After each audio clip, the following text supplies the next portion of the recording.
Podemos? Gente, boa noite a todos. Novamente um prazer estar aqui entre amigos, né? Entre esses colaboradores da casa, do plano espiritual, os encarnados.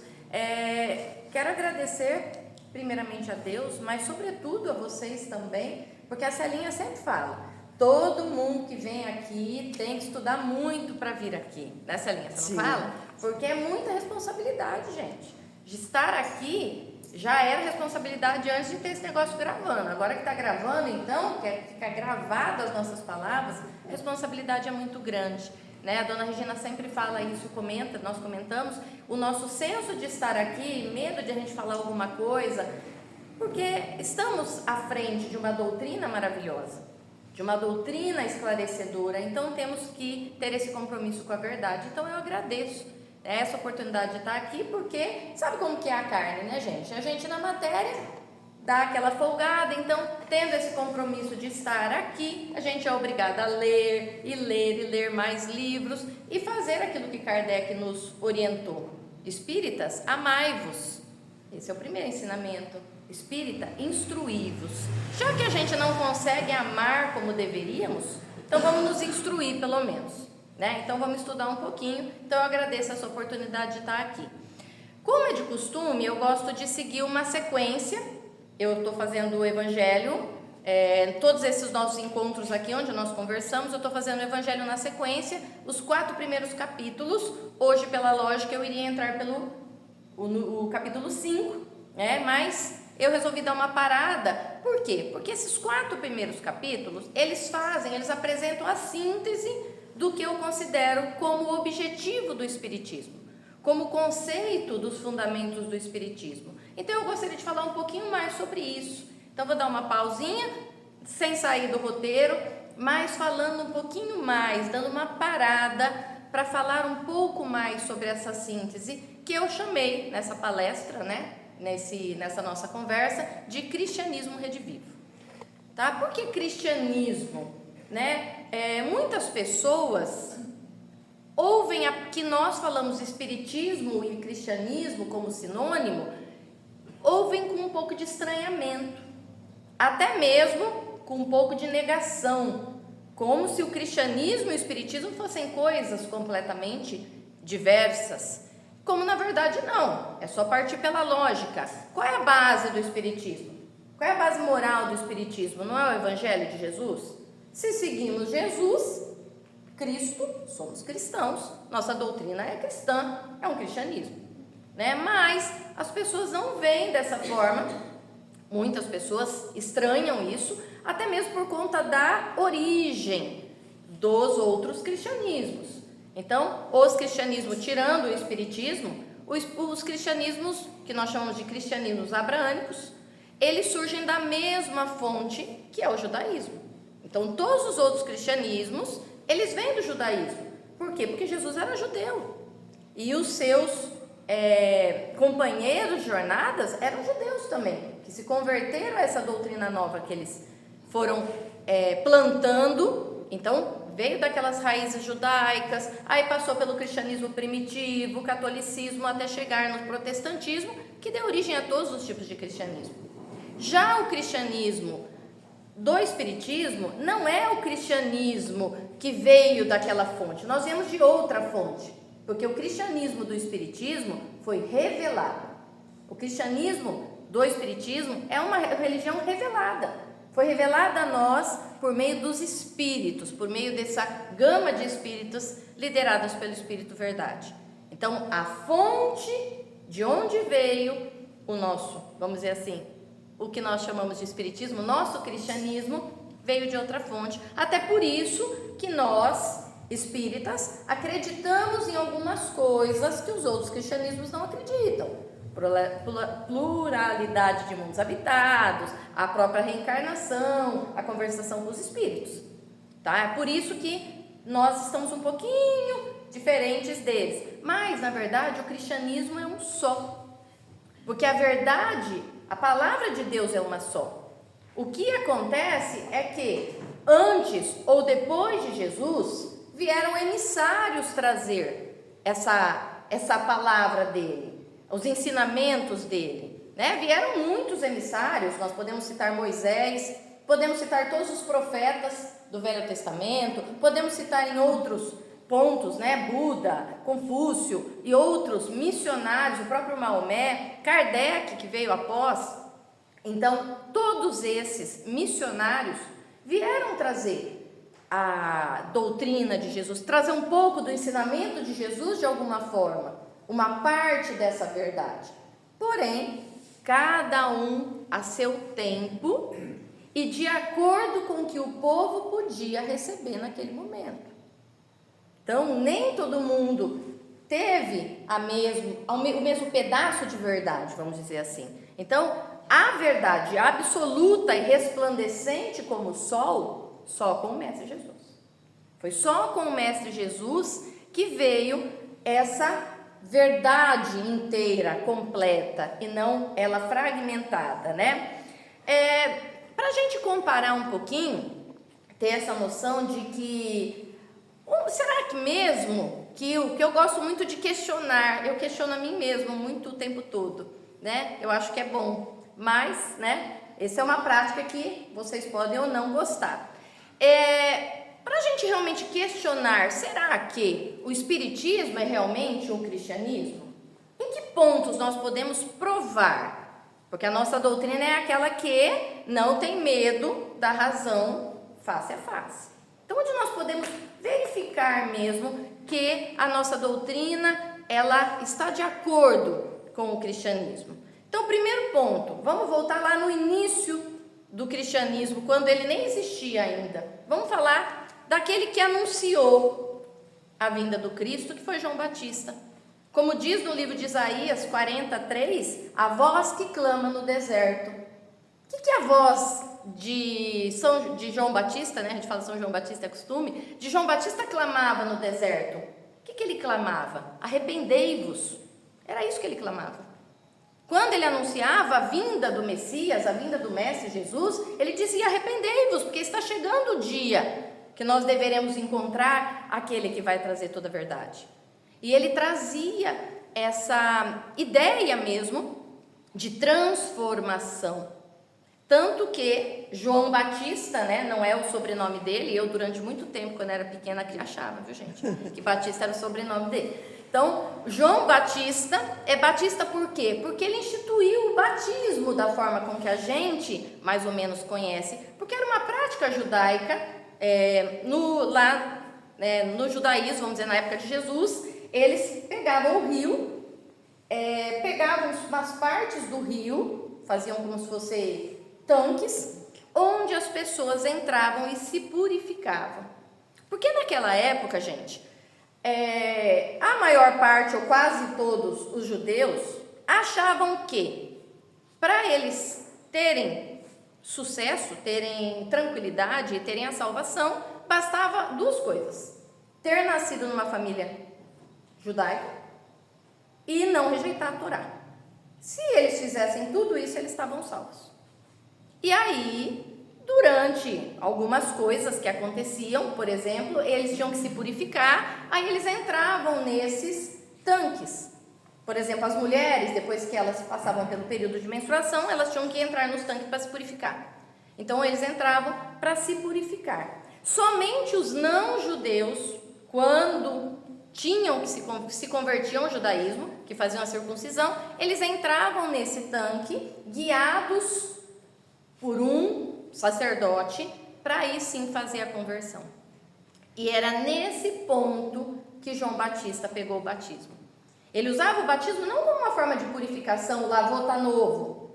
São João Batista, ele falava desse batismo como uma transformação de vida, como uma conversão realmente. Por isso que ele incomodou tanta gente, porque as famílias lá estavam pensando: eu estou bem com Deus. E aí ele falava: não é bem assim não, arrependei-vos. Arrependei-vos. E aí o pessoal que tinha, né, que devia no cartório, como a gente costuma dizer, começou a botar a pulguinha atrás da orelha, porque vamos dar um fim nele, porque ele está apontando o dedo para a gente, e não vai ficar por assim mesmo. Então, o que João Batista propunha, na verdade, nada mais é do que a tão falada reforma íntima. Não é a reforma íntima que nós tanto falamos no centro? O Espiritismo fala tanto da reforma íntima. É isso que João Batista pregava lá. Arrependei-vos, mude, vamos nos converter, vamos mudar para estar diante do Cristo. Não adianta você ir diante dele do jeito que você está, simplesmente porque você aceitou isso daí. Um outro ponto também que eu acho interessante, esse eu gosto muito, que também eu falo que tem uma analogia muito grande do Espiritismo com o cristianismo mesmo primitivo, estou falando do cristianismo de Jesus, numa passagem que ele fala no sermão profético. O sermão profético é aquele que ele falou no Monte das Oliveiras, porque Jesus falou vários sermões, tá, gente? É que a gente sempre pensa no sermão da montanha, né? Mas o sermão profético é aquele que ele falou no Monte das Oliveiras, que ele falou lá que ia cair o templo, ia ser derrubado e tal. Nesse sermão profético, no capítulo 25, eu acho que é de 31 a 46, não vou lembrar direito, mas eu acho que é mais ou menos isso, que ele vai falar do juízo final, inclusive acho que tem esse subtítulo na Bíblia mesmo. E ele fala assim: quando vier o Filho do Homem em toda a sua glória, e tererê, tererê, que ele vai discorrer ali, que as pessoas dizem que é a parte que ele vai chegar mesmo para o julgamento, e ele fala que o Filho do Homem vai separar as cabras das ovelhas. As cabras à esquerda, as ovelhas à direita, e assim sucessivamente, ele vai falando, e aí ele fala o seguinte: como que ele vai fazer essa separação? Porque quando eu tive fome, me deste de comer. Quando eu tive sede, me deste de beber. Quando eu tive frio, me agasalhaste. Quando eu estive doente, cuidaste de mim. Quando eu estive preso, me visitaste. Aí os apóstolos que estavam ouvindo o sermão falando assim: mas mestre, quando que a gente fez isso? Quando que você estava com fome, a gente deu de comer? Quando que estava com sede, deu de beber, e assim sucessivamente?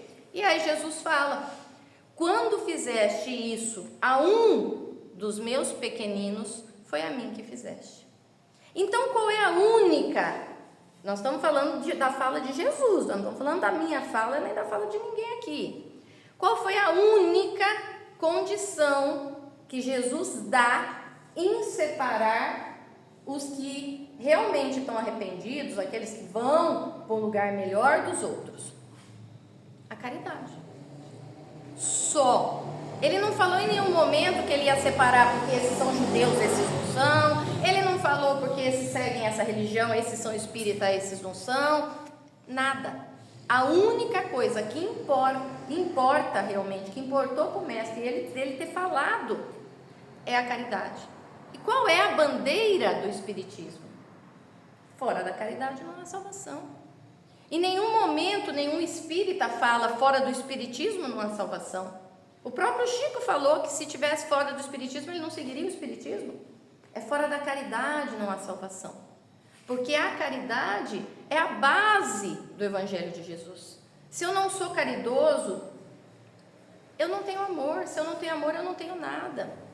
Então nós precisamos fazer essas analogias e perceber claramente que sim, nós somos uma doutrina cristã, sim, nós temos o cristianismo, mas o que também disse o mestre nesse sermão profético, um pouquinho antes, né, no capítulo 24, ele vai falar, eu acho que é no item 15, onde ele vai falar que quando vierem as abominações dos lugares santos, né, quando ele fala disso das abominações que aconteceram, as abominações, eu não lembro direito o termo, mas ele quer dizer assim, que num lugar santo ia acontecer uma coisa horrorosa, né? Na igreja católica, eu estou dizendo porque eu tenho Bíblia católica, tá, gente? Eu não sei se as outras Bíblias são assim, mas na Bíblia católica, ela tem até uma nota nesse momento, dizendo que Jesus estava se referindo à diáspora, que é aquele momento em que Tito, né, dos romanos lá, eles entram em Jerusalém, dispersa todo o pessoal ali, derruba o templo, tal, né? Mas eu não sei também, porque ocorreram tantas abominações em lugares santos depois de Jesus. Vocês concordam que pode ser em muitos lugares? Mas entretanto, o que Jesus preconiza a partir desse item? Ele preconiza que o evangelho dele, aquilo que ele propôs, aquilo que ele trouxe, a mensagem dele, os ensinamentos dele, seriam esquecidos. Ou, pior, seriam distorcidos. Isso ele reitera, que ele faz esse sermão, o sermão profético, o sermão do Monte das Oliveiras, e ele reitera isso lá no sermão da última ceia. Então, no sermão da última ceia, ele repete isso, é quando ele fala do Consolador prometido. Ele fala, quando, vai ter toda essa parte que vai ter o esquecimento da doutrina, mas eu vos enviarei um Consolador prometido que vai restaurar todas essas coisas. E a partir desse momento no sermão profético ele fala que haverá guerra, haverá espada, um monte de figuras alegóricas que vai falar disso, de um período triste, um período de até mesmo de desespero, onde a religião não vai estar atuando como o mestre esperava, né? E aí que surge, né, o Espiritismo, que é a terceira revelação, que vem aí de uma forma revelada e que nós acreditamos profundamente, eu pelo menos acredito profundamente, né, que é o Consolador prometido. Eu acredito realmente que é. Porque o que Jesus falou? Que esse Consolador prometido viria restituir aquilo que tinha sido esquecido e iria explicar algumas coisas. E o Espiritismo ele vai trazer isso daí, né? Algumas coisas que não foram explicadas na época. Jesus disse tudo, mas nem tudo a gente tinha capacidade de entender. Por isso o nome dessa nossa conversa, Cristianismo Redivivo. Por que Redivivo? Que tornou a vida, que voltou a viver, que está atuante. Esse é o cristianismo que a gente acredita hoje. Aquele acredito que não é estagnado, que não está num altar simplesmente, ou na roupa de alguém, ou num lugar específico, que está em nós. Esse evangelho que nós falamos. E a proposta do evangelho, eu estava vendo se era aqui onde eu ia parar, eu trouxe inclusive para ler, porque é tão bonita essa parte. Quando a coisa é bonita eu gosto de ler na íntegra, porque por mais que a gente tenha palavras, às vezes elas não são tão bonitas, né? Gil, olha o livrinho aqui, né? Mensageiros que a gente estudou. E gente, eu já li 3 vezes esse livro. E nenhuma das vezes eu tinha entendido esse trecho que eu vou ler para vocês, tá? Esse trecho está no capítulo 1, é uma fala de Narcisa para André, quando André vem para fazer o trabalho e ela vai dar um conselhinho para André, que serviria para nós. Ela diz assim, olha a fala de Narcisa: enquanto o espírito do homem se engolfa apenas em cálculos e raciocínios, o evangelho de Jesus não lhe parece mais que um repositório de ensinamentos comuns. Então, enquanto a gente está preocupado só com o material, com o dinheiro, com as coisas do dia a dia, o evangelho de Jesus é apenas um amontoado de coisas, de ensinamentos, que a gente segue ou não.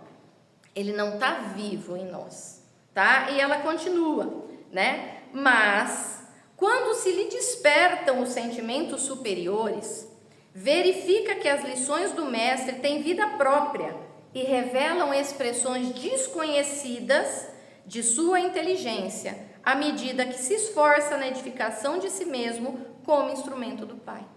Então, quanto mais nós vamos aprendendo, quanto mais a gente vai se desligando das coisas que nos acorrentam nesse materialismo. Quando eu digo materialismo, não estou falando só de dinheiro, estou falando de tudo que é matéria e que nós precisamos da matéria, porque todo mundo aqui precisa comer, todo mundo precisa vestir, a gente gosta de viajar, gosta de passear, a gente gosta de tudo isso. O que a gente não pode ser é escravo. A gente não pode ser escravo. Isso não pode ficar 24 horas na nossa cabeça. Isso não pode dominar todos os nossos pensamentos. É disso que fala aqui. Por quê? Porque quando olha, continua, essa parte é maravilhosa. Quando crescemos para o Senhor, seus ensinos crescem igualmente aos nossos olhos. Por que muitas vezes a gente ouve o que Jesus fala e a gente não entende o que ele fala?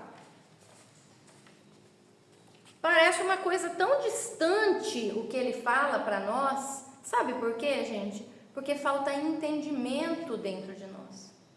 Falta espaço interior dentro de nós. Nós estamos tão tomados por tanta coisa desnecessária. A gente está tão tomado por pessimismo, por angústias, por raivas, por vícios e por uma infinidade de coisas que falta espaço dentro de nós. A hora que a gente for tirando essas coisas que nos atrasam e abrir o peito e abrir esse espaço para Jesus, a gente vai ter espaço interior para assimilar o conhecimento dele. Aí o conhecimento dele vai fazer todo sentido. Quantas vezes vocês, estou falando porque com certeza já aconteceu com vocês, nós estávamos estudando uma passagem do Evangelho, gente, nunca pensei nisso, é isso que estava falando, parece que alguma coisa surge ali. Por quê? Porque o Evangelho, ele não é um livro, o Evangelho não é isso aqui. Isso aqui é uma coisa material que tem contando aqui a história, mas o Evangelho de Jesus é a vida de Jesus. Então o Evangelho de Jesus, sendo a vida de Jesus, ele está vivo, ele está atuante, ele está no dia a dia nosso. Por isso que Gandhi, quando ele fala do Sermão da Montanha, ele fala que se todos os livros religiosos se perdessem e ficasse apenas o Sermão da Montanha, nada se perderia, porque ali está a síntese do Evangelho de Jesus. Então, ele está vivo, está conosco, né? No livro Ave Cristo, tá? O Espírito de Emmanuel, ele diz o seguinte, olha que frase bonita: Cristo é o sol espiritual dos nossos destinos. Não é bonito isso? Guardem essa linha. Lindo, né? O que quer dizer isso? O sol é acessível a todos. Não existe uma única criatura de qualquer reino que seja que não pode receber o sol. É sobre os bons e os maus, sobre os ricos, sobre os pobres, sobre os pretos, sobre os brancos. Não existe. O sol é para todos. Então o Evangelho, esse Cristo, né, que ele fala aqui, que é o sol espiritual dos nossos destinos, é porque ele está acessível a todos, só não tem quem não quer. O sol dos ensinamentos do Cristo está aí, mas a gente quer ir para onde? Para a sombra, que é mais cômodo às vezes, né? E continua Emmanuel dizendo: urge, pois, quer dizer, é urgente, associar-nos voluntariamente aos ensinos dele, aos ensinos do Mestre Jesus, concretizando-lhes a essência em nossas atividades do dia a dia.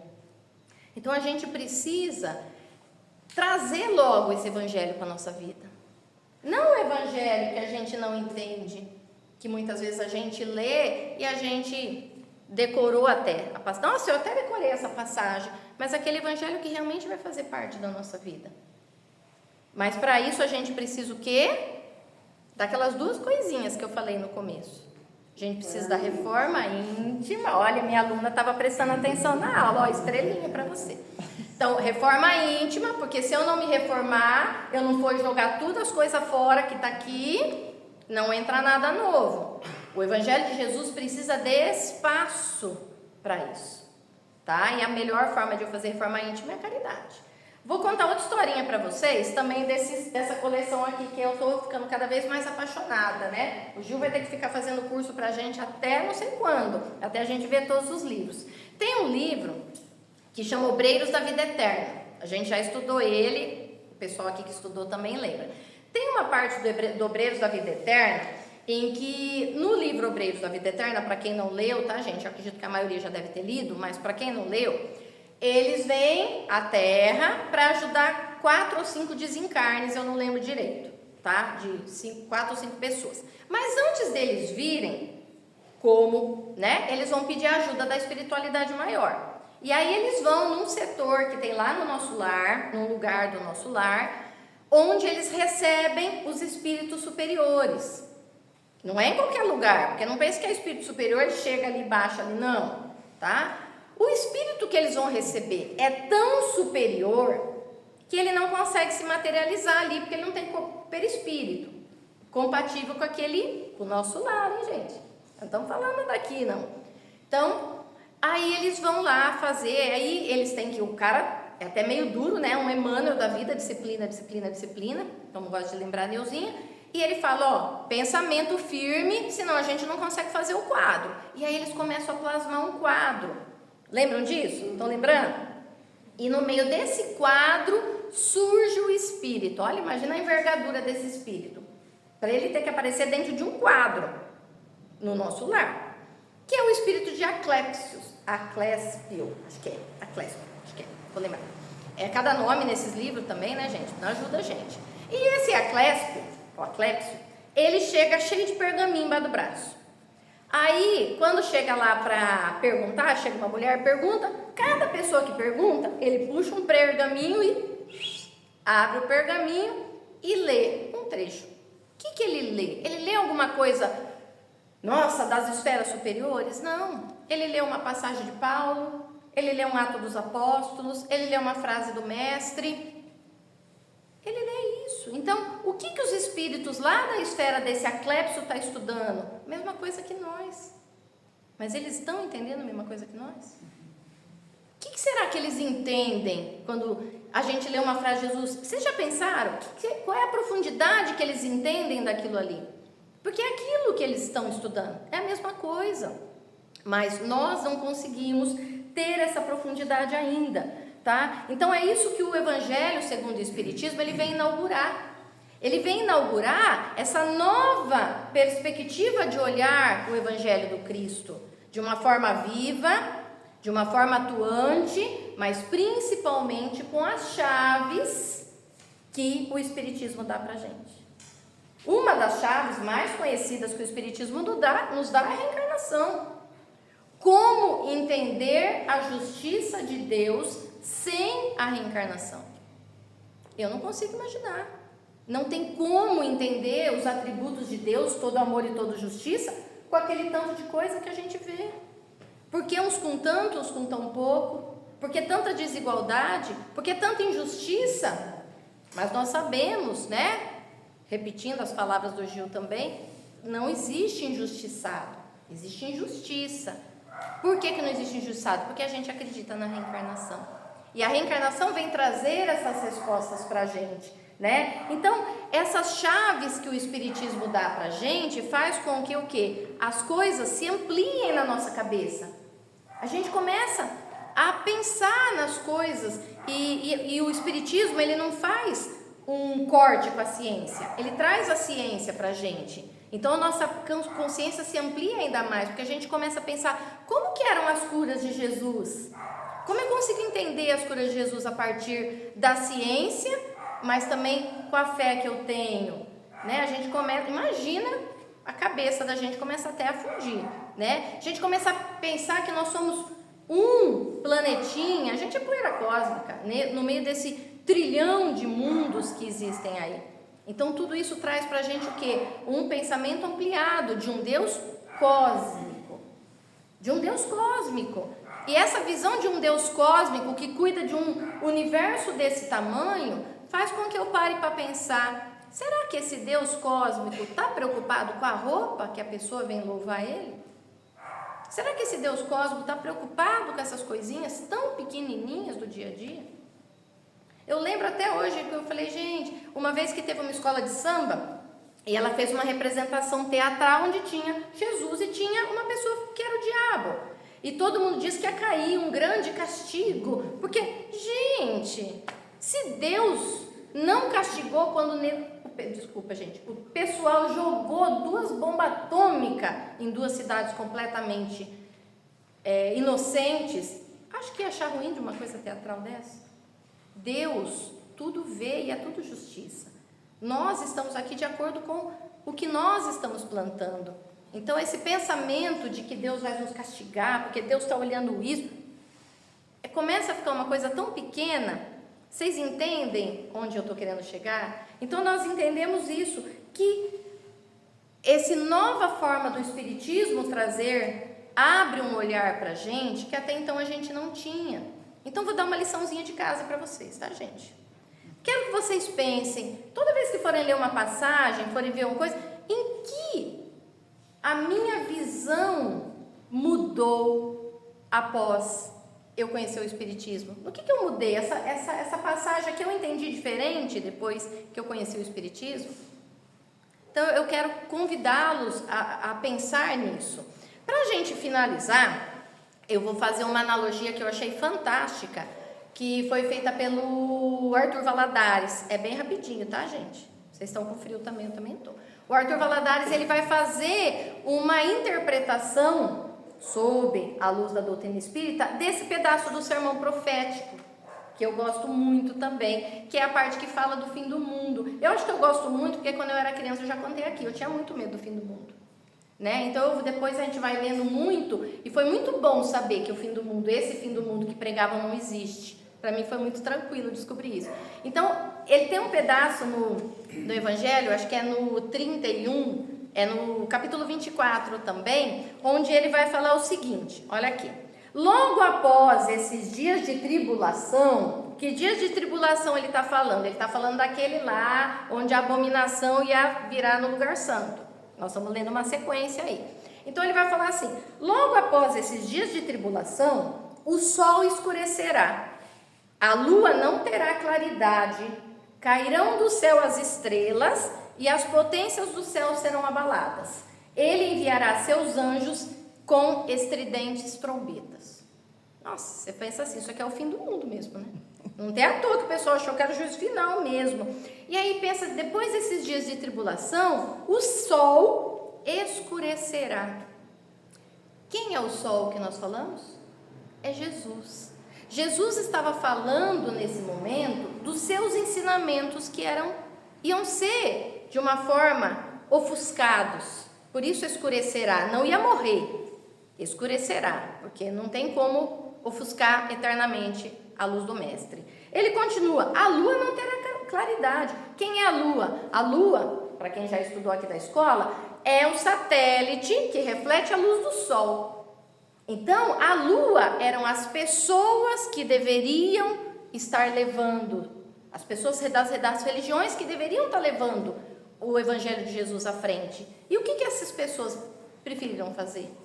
Nada. Então a lua não terá claridade, porque ela não vai refletir mais o sol. Muitas vezes o que ocorreu foi o pior. O que a lua faz com o sol às vezes? Eclipse. Muitas vezes essas pessoas responsáveis por trazer a claridade do Mestre para a gente, trazer e refletir, elas ofuscaram por interesses mundanos, por interesses do mundo, ofuscaram a luz do Mestre. Mas aí ele continua, nesse dia as estrelas cairão, e as potências do céu serão abalados, e ele enviará seus anjos com as trombetas. Como a gente entende isso aqui? A gente lê um pedacinho do Evangelho segundo o Espiritismo, que é o prefácio. Todo mundo já leu o prefácio do Evangelho segundo o Espiritismo? Muita gente não gosta de ler o prefácio, né, gente? Só aqueles leitores mais costumais que gostam do prefácio. Geralmente a gente pula o prefácio. O prefácio do livro é alguém que leu o seu livro e escreveu. Mas aqui tem uma nota do autor, que é o Kardec. Ele diz que esse prefácio foi escolhido porque nesse prefácio está a síntese e o objetivo do Espiritismo. Então o objetivo da obra está nesse prefácio, assinado por nada mais, nada menos que o Espírito de Verdade. Então, o que fala nesse prefácio? Os Espíritos do Senhor, que são as virtudes do céu, como um imenso exército que se movimenta ao receber a ordem de comando, espalham-se sobre toda a superfície da terra. Semelhantes a estrelas cadentes, estrelas que caem. As estrelas cairão, não era o que estava no sermão profético? Semelhante a estrelas cadentes, elas vêm iluminar o caminho e abrir os olhos do céu. Então ele disse aqui que quando acontecesse isso, que essa luz do Mestre fosse ofuscada, as estrelas cairão. Quem são as estrelas que cairão? São os espíritos que vão descer à terra para ajudar o povo que está aqui.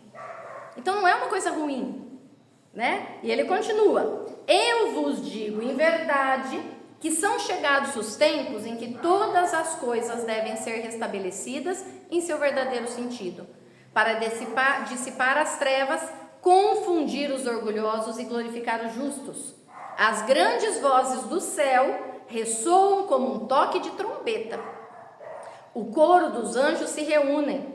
Homens, nós vos convocamos para o divino concerto, que vossas mãos tomem a lira, que vossas vozes se unam, e no hino sagrado estendam-se e vibrem de uma ponta a outra do universo. Homens, irmãos amados, estando junto de vós, amai-vos uns aos outros, e fazendo a vontade do Pai que está no céu, dize do fundo do vosso coração: Senhor, Senhor, e assim podereis entrar no reino dos céus. Parece que foi escrito pela mesma pessoa? Só parece? Será que é coincidência tudo isso? Essas palavras, né? Nós acreditamos no Espiritismo que o Espírito Verdade é o Espírito de Jesus, né? Então, possivelmente, ele traz essa resposta para a gente. Mas o que ele coloca aqui? Que a gente pegue da nossa lira e vá tocar também. Ele não promete nada de graça. Então, que nós realmente possamos fazer desse evangelho um evangelho redivivo, que ele viva em nós e que nós possamos realmente dizer que Jesus habita em cada um de nós. Que assim seja. Muito bom.